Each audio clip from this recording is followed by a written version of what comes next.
Sa NLEX, kumuha tayo ng update sa lagay ng trapiko roon mula kay Bernard Ferrer, live. Bernard. Nagkakaroon na ng traffic build-up ng mga palabas at papasok na motorista sa NLEX Metro Manila ngayong araw.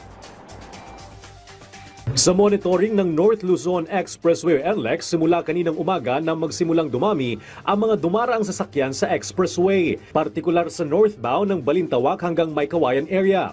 Gayon din sa southbound o mga papasok ng Metro Manila matapos ang Bocaue hanggang Valenzuela area. Hindi naman kinailangang mag-deploy ng ambulance teller dahil manageable pa ang trapiko. Gusto man natin mag-implement ng counterflow ngayon para mapabilis sana yung dali ng traffic ng pa-northbound. Ganun din po kasi na masikip din, mataas din po yung volume natin dito sa pa-southbound.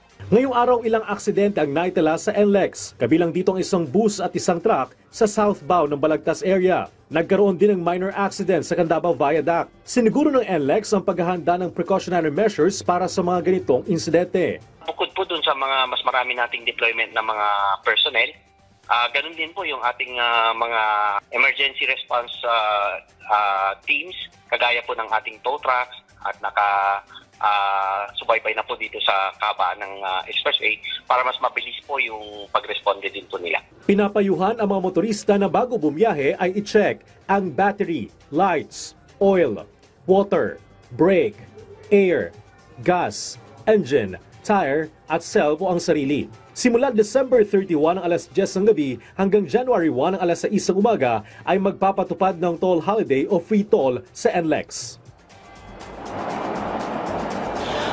Sa mga oras na ito, pila na ang mga palabas na motorista sa Metro Manila sa Balintawak Toll Plaza. Pero manageable pa naman ang sitwasyon.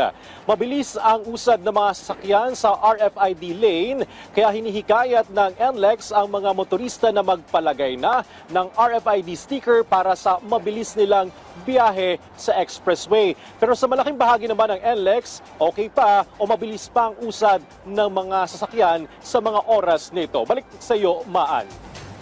Maraming salamat sa iyo, Bernard Ferrer.